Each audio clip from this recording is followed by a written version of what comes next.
Disappointed.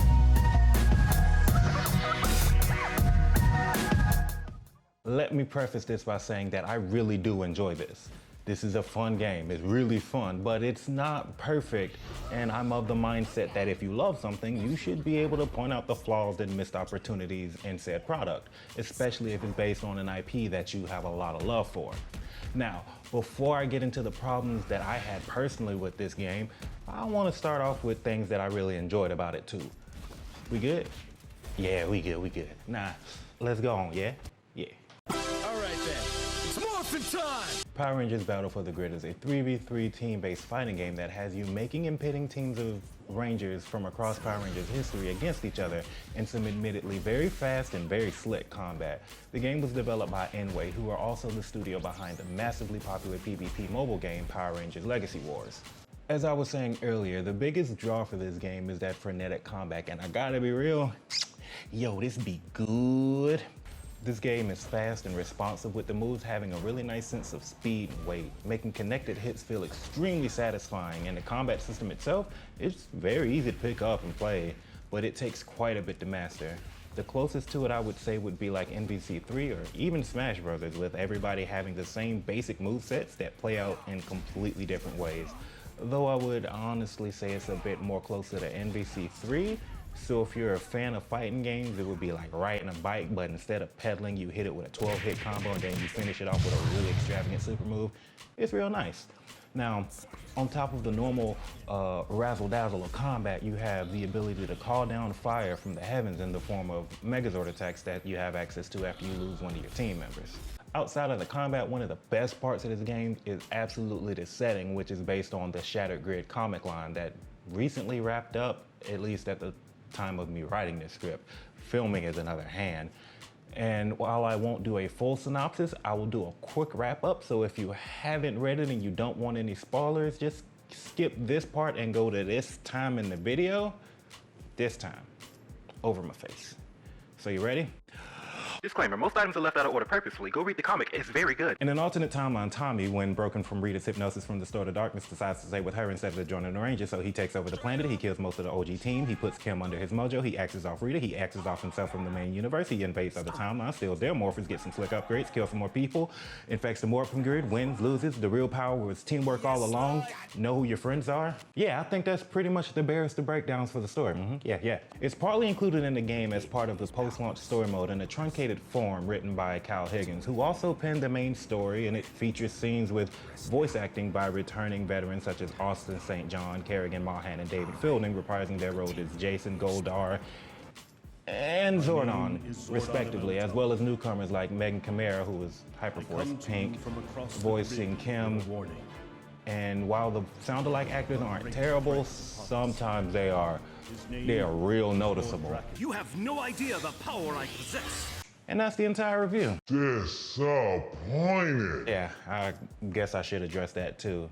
So one of the main reasons that this didn't come out when the game did was because I didn't want to be one of those folks who just says a bunch of negative things about a game and call it a review. And secondly, when it came out, there really wasn't much to it. During launch, it was barren. It was nearly featureless. I mean, it didn't even include voice acting until they rolled out their first batch of post-release characters. Speaking of characters, I gotta say, this launch roster was not good. Like, it was absolutely lackluster.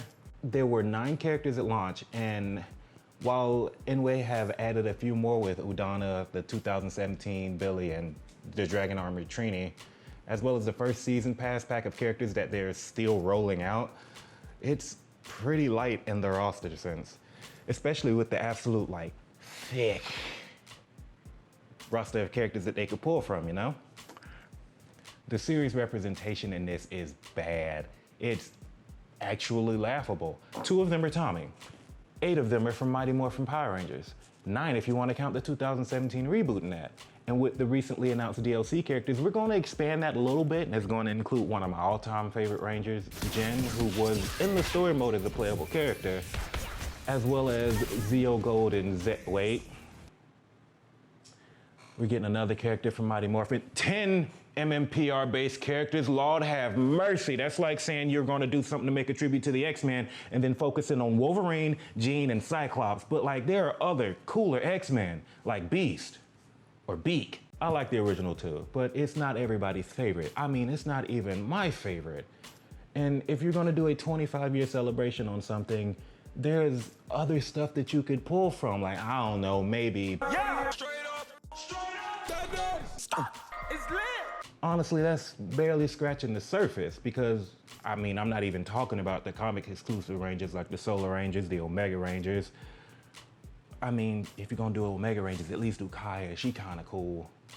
And that's, again, just heroes, but what if you want villains? Well,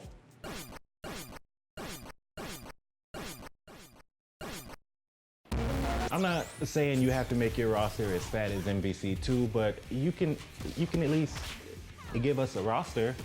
I'm just saying some variation would be nice, especially pulling from the other tiers. Like doing that would be like, I mean, just, that'd be like some curry and rice. And man, I forgot my point, but I really want some curry right now. What am I cooking tonight? At the end of the day, my disappointments and critiques aside, Power Rangers Battle for the Grid is a very solid product. And for a game that costs $20, I'm not gonna harp on the graphics. And I'll only slightly gripe about the fact that aside from the stinger in the menu, there's not really much of the iconic music from the franchise. Or the fact that the trademark sparks when the character takes a big, like a big attack wasn't there from Jump Street. Oh, okay. Maybe I had to air that out. It's all good. All that being said, who knows what's coming down the pipeline?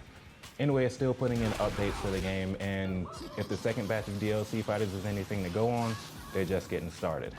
So I'm gonna give this game a strong C.